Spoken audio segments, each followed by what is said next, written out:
Welcome in, ladies and gentlemen, to another edition of the Bengal Tiger Recruiting Podcast. I'm Billy Embody. With me is Shay Dixon.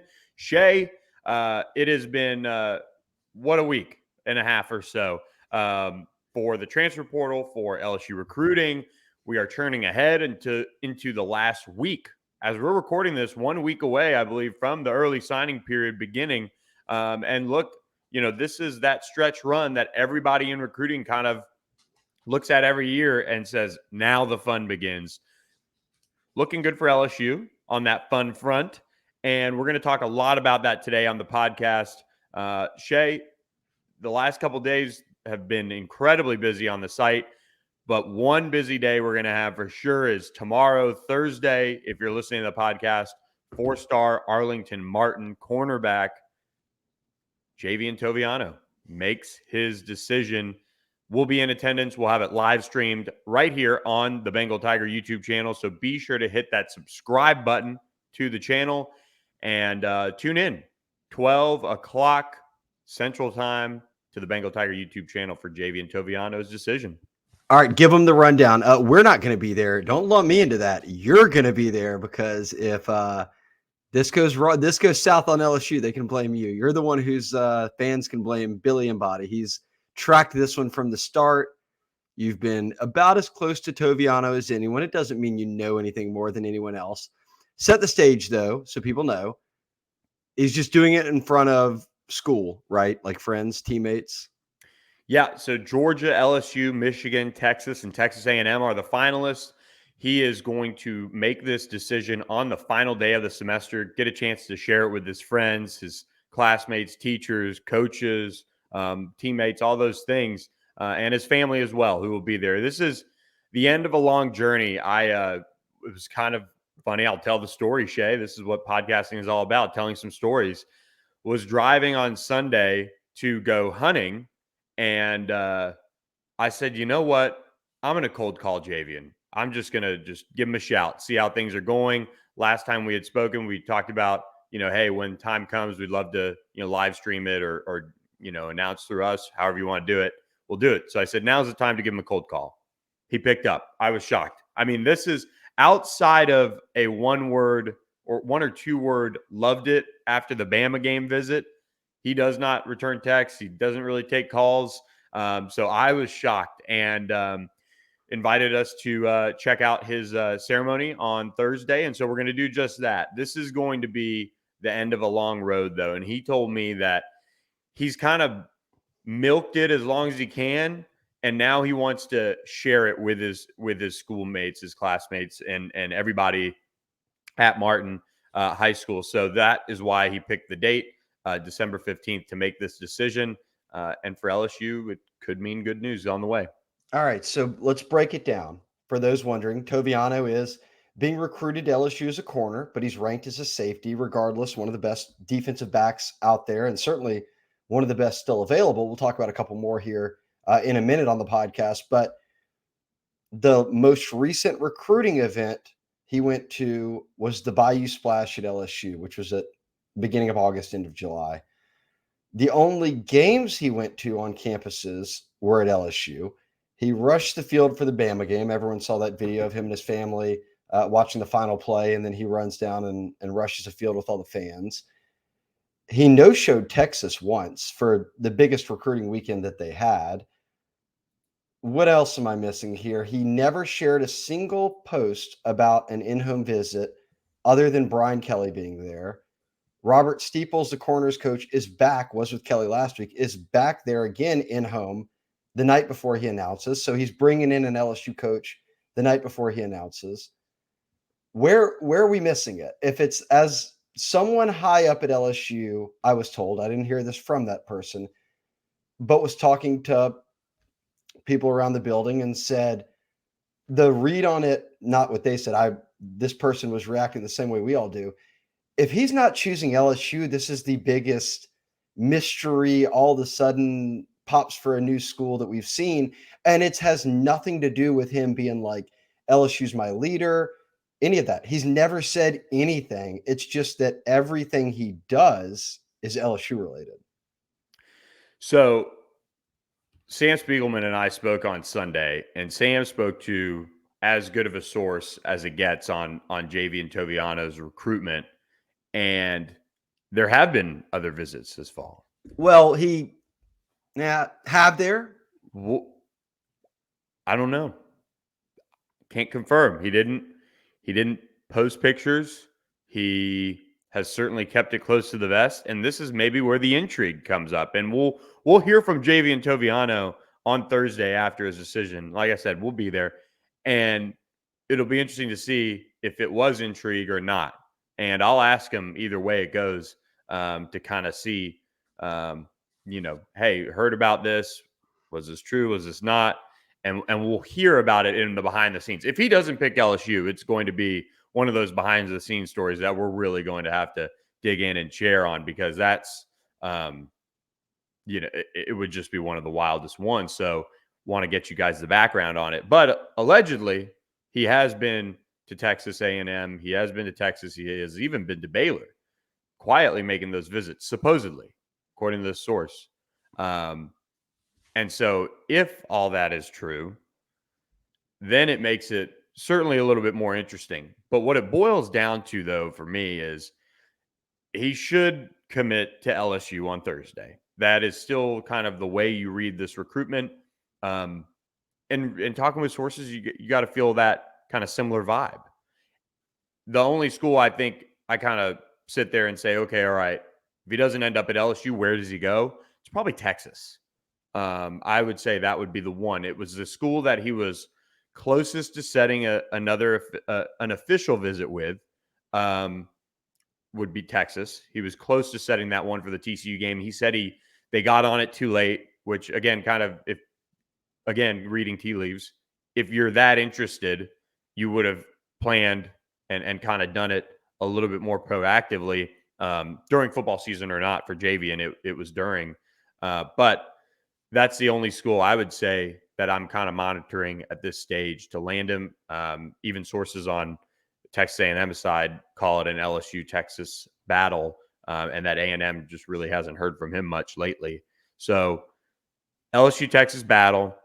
I'm going to go ahead and put my pick on the podcast in. I spoke with Javien on Sunday, and said I'm not going to put a pick in, and kind of, that's what I told him. So I kind of held out hope that he would give me that's Billy's way of hoping that he'll tell him what he's doing. And yes, my goal is to get a pre-write before he walks up there to go do it. If I don't put a pick in, I'm keeping my word. So maybe Thursday morning we get a pre-write. I don't know. Only Javien knows if he'll give me a pre-write. We'll dig on this tonight more, but we typically, when Texas is going to pop a kid, their media doesn't get caught off guard by it. And nobody even on the Texas side is saying, like, watch out, man. Like, they've been keeping this quiet. They're going to pop it. Like, it would be a big shock if it weren't LSU, just because of his actions, everything we know. I agree. And I'll wrap up with this. I agree with that sentiment on Texas. I will say LSU sources have been very careful as well with Javien Toviano because of how close they want to play it to the vest. So I'll add that might be a caveat for other schools too, in terms of how they kind of approach it. I mean, hell, Georgia even ended up in his top 5 and he said Fran Brown hasn't let up. I mean, I was surprised to see them make the final 5. So it's going to be an interesting one, or it could just be a very natural commitment to LSU on Thursday. I think it's going to be a commitment to LSU on Thursday. All right. Moving on. Recap the weekend? Yes. Before we look ahead to the next one? Big weekend on campus in Baton Rouge. A few commitments and a pair of top targets for the Tigers took official visits this past weekend. We caught up with a couple of them. Caleb Jackson, the 4-star running back, commitment was on campus, along with 2 of his offensive linemen. Newly minted on-3 consensus 5-star offensive lineman is Lance Hurd. Another site gave him a bump. He's now an on-3 consensus 5-star. Tyree Adams, the 4-star out of St. Aug in New Orleans. And then they had Dylan Carpenter, the 6'4", 245-pound edge. And then Ashton Stamps, 6 foot, 175-pound safety, was on campus out of the commitments. And then they had 4-star tight end Kamorian Pimpton, out of North Crowley, Texas, a Vanderbilt commitment. He did make his way down to Baton Rouge. We'll talk about him in a second. And then they also had Jackson McGohan, 3-star tight end out of Miamisburg, Ohio, who did, in fact, commit to LSU on that Sunday before he left and announced his commitment Tuesday night to the Tigers. Where do you want to start, Shay? Well, the 4 commitments that went into the weekend, the 4 Louisiana guys are all locked in. They're not visiting anywhere else this weekend. They had not visited anywhere else previously. Tyree Adams had talked about it. He shut things down. So that's great. All of your in-state commitments are locked in. They're ready to go. The day that those guys showed up to campus, Cole Taylor, a junior tight end, entered the portal. So your 2 uncommitted guys show up and they have 1 scholarship tight end on roster, Mason Taylor, who obviously started this year.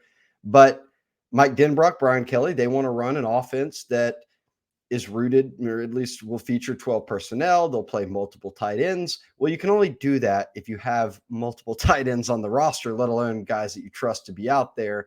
They had to start adding to that room. McGohan is a big addition. We'll update his height and weight on there, but he's in the 230s is what we were told that he checked in at when he got to campus. That's good because by the time he gets through summer workouts and all that, he'll be at a good playing weight for his freshman year to try to get him out there. But man, Billy, you've seen Pimpton in person. Maybe the best wide receiver, tight end type in this class in terms of just catch radius, 6'6" type guy, unbelievable athlete. Everyone who saw him this weekend at LSU just said he looked like a guy who could step in right away and start playing. And that would be a massive weapon. And I said this earlier, even with Hurd and Womack and Shelton Sampson, if you got a guy like Pimpton, he fits into my top of the group of guys who could play right away next year just because of both his talent and then the need at the position. So I know people hear this and say, LSU can't flip a Vandy commit. We'll see. But a lot of schools have tried to flip him quietly getting into the game. And he sort of just said, no, no, no.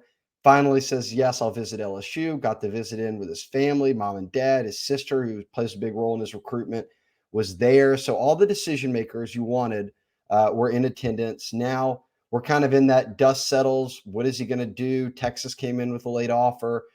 Does he sign next week, which we presume to be the case? We're watching it. That could be one that all of a sudden lands in the class. Over the next 7 days, you find a way to either pop him then or flip him on signing day. We're going to keep our ears to the ground. But I do think McGohan, huge addition. He was really productive as a senior. But boy, if they could somehow find a way to add Pimpton, that would be a really big boost for the tight end room. And if they don't, and you've got McGohan and Mac Markway and then Mason Taylor on roster, I actually think that they'll try to take one more out of the portal. So Pimpton or portal, that's my guess here the rest of the way at tight end. Yeah, I like what I've seen from Jackson McGohan on tape. Really, finding out that he was all of 6'3" into that 6'4" range, 235. And then you factor in some of the contested balls he's caught. So he's got good ball skills. Again, production was right there, close to the 1,000-yard mark, I think. The competition isn't what Pimpton faced this year in Texas at the highest classification, but still a very, very good season. You see why Mike Denbrock recruited him at Cincinnati and why he picked it up late in the process here for LSU as well. He's done a terrific job evaluating tight ends, and Cincinnati's done a good job recruiting them as well and developing them. So I like what Jackson McGohan brings to the table a lot. He's excited to be at LSU. We spoke with him on Sunday before his commitment and kind of locked in that commitment story that we had on the site. And he was just so impressed by the people around the program, the vibe he got in Baton Rouge, and also just kind of Mike Denbrock. I mean, and if you've ever met Mike Denbrock, he's very much one of those coaches that you like to grab a beer with. That's just kind of the only way I can describe it. I mean, he's just comes off very natural, doesn't fake it at all. He is who he is, and he's his position coach as well. So that really helped a lot with Jackson McGohan. He knows how much they want to use the tight ends and get them involved.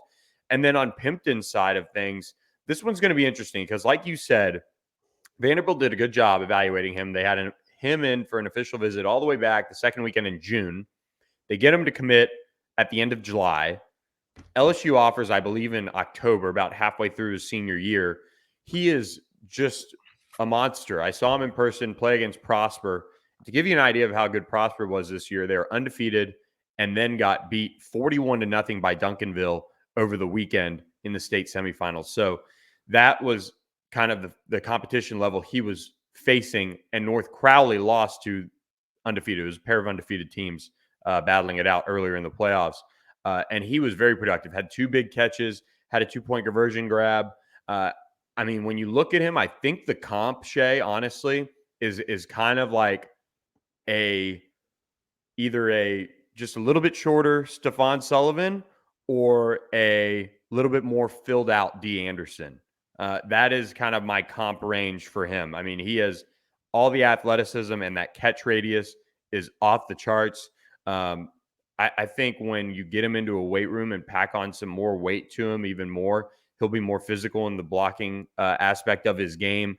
He's still kind of learning, I think, how to block. It just hasn't been necessarily a part of his game until this year. He transferred into North Crowley before this season. And I see somebody that just needs to refine that, get a little bit lower. I mean, he's 6'6". He's all of 6'6". So it's a little difficult sometimes for him being as long as he is. But look, he is a really high-end prospect who had a terrific senior season. LSU's pushing. He keeps things pretty quiet, but I would say LSU's got a chance here to flip him. But doesn't sound like he's going to visit Texas this weekend. Ohio State is trying to get him on campus.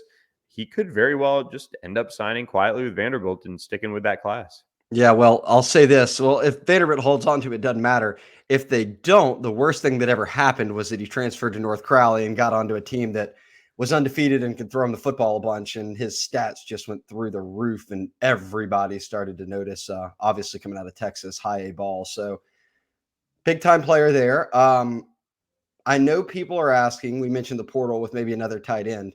We do have the portal podcast, which we record on Fridays. So we will not, I know people want to hear about Aaron Anderson, Denver Harris, everyone they're after in the portal. They've got a defensive lineman coming in this weekend already locked in for an official visit. You can catch all that. We've actually got all the updates on the site already. So check it out on the Bengal Tiger or be back for Friday's transfer pod, portal pod. But let's look ahead here, Billy. The day after Toviano commits, Thursday, Friday, Desmond Ricks and Isaac Smith get to campus. Those 3 are probably 3 of the highest ranked uncommitted DBs out there. And LSU's going to have all 3 of them on campus back, together, Isaac Smith and Ricks for official visits. But they'll have Toviano announced, and then they'll have 2 of them on campus. So big stretch coming up for DBs. There are other LSU commits, Shelton Sampson. The rest of the commits that have not taken official visits will be on campus as well. So that helps kind of recruiting those guys, put them alongside some of the commitments. Let's start with Isaac Smith. Let's finish with Desmond Ricks because he's what everybody talks about. I always thought, honestly, that it was going to be Mississippi State or LSU for Isaac Smith. And obviously State, with the passing of Mike Leach, just going through all kind of stuff right now, and our thoughts and prayers with them. But we've seen it. Recruiting has to move on. Teams moving on right now. They've been hosting kids. Ray Darius Jones, an LSU player, committed to Mississippi State a couple of days ago. Kamari Rogers just committed before the podcast.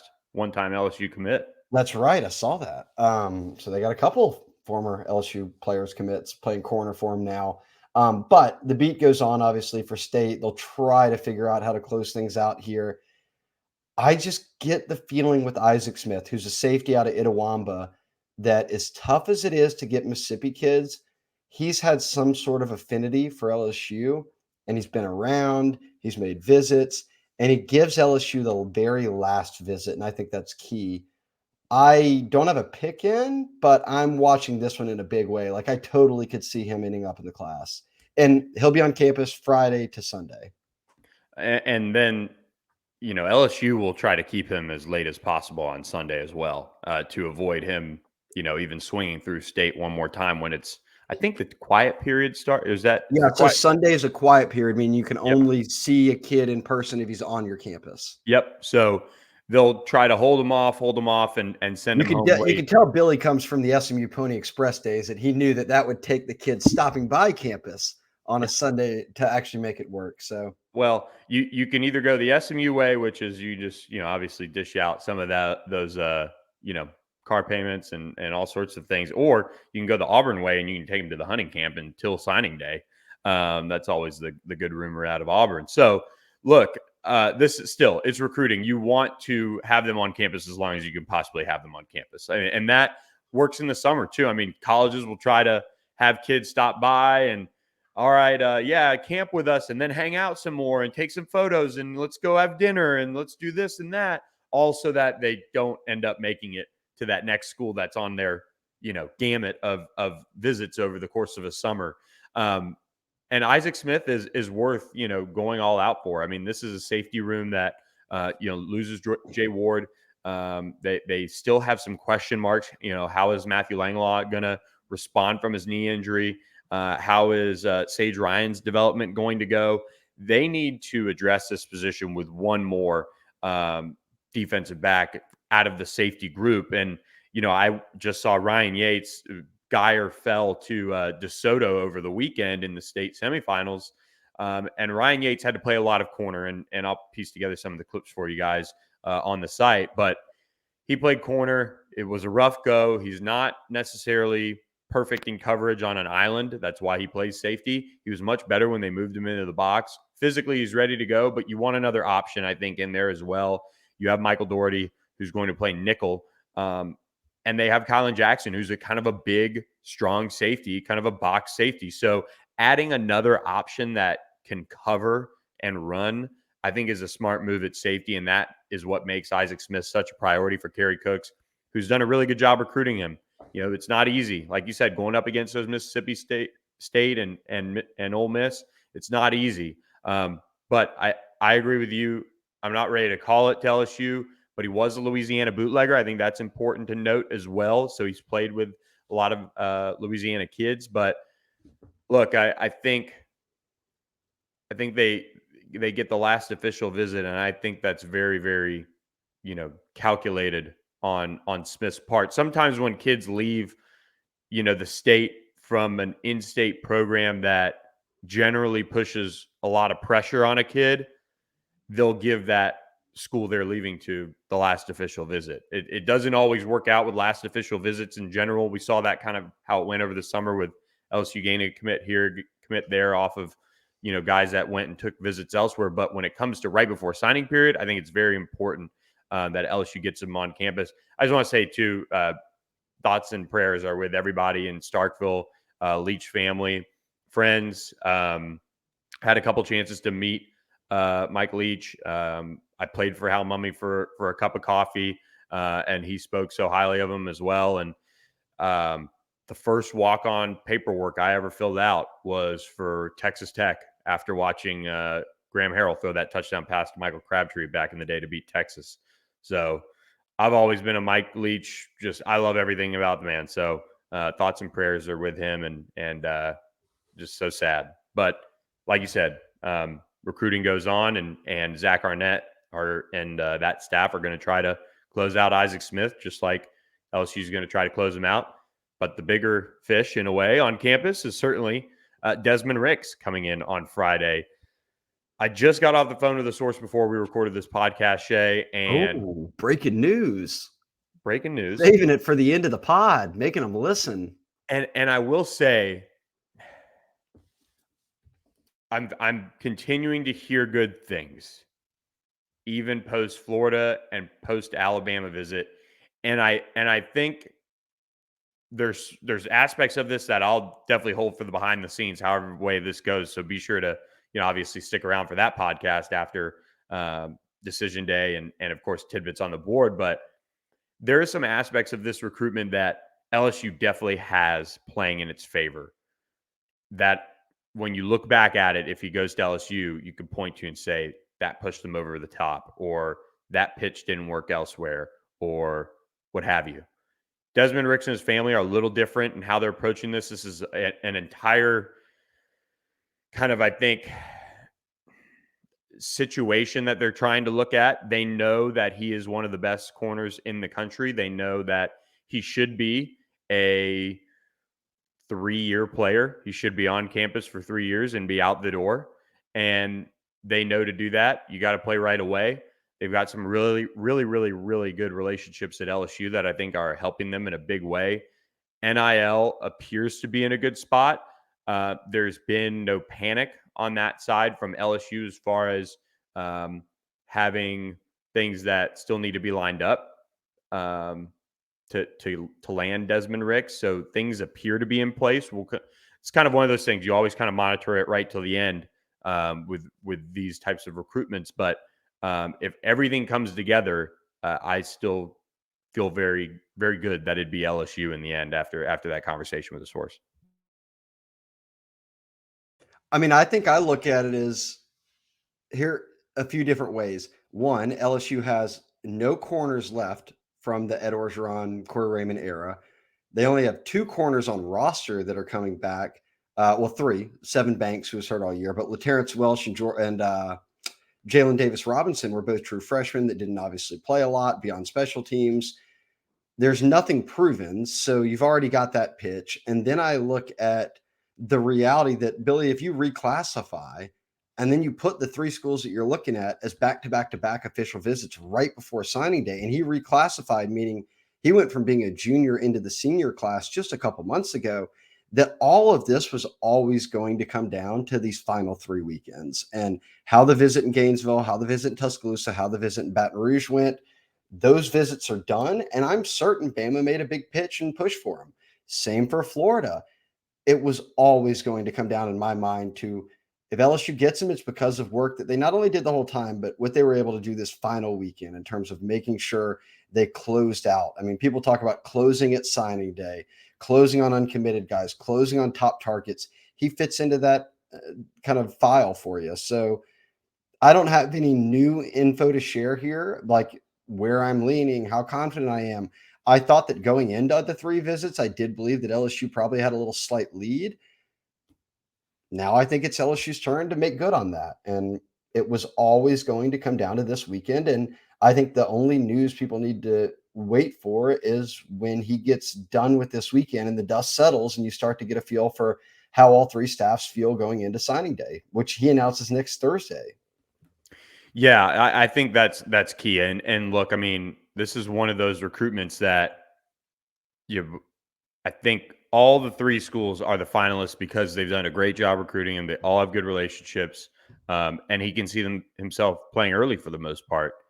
I think as you get down into the finer details, he can see certain spots that are better for him to play early, or he has a better relationship here or there. And how do you weigh that against NIL and the best situation for you and your family? That's when the decision making can be a little difficult. But LSU having that last visit, I think is key in this case. And if everything comes together that I'm hearing, it's going to be okay, I would say, and I would expect LSU to win out. If on Monday morning or whenever they get back from their visit, start hearing things that are kind of a little shaky, then I think that's going to throw up some red flags. Obviously, there could be a little ebbs and flows in the final 72 hours once he's back home in Virginia before making his decision. But I spoke with a source today that still felt like off of these 2 visits, LSU had the lead. All right. I got nothing else.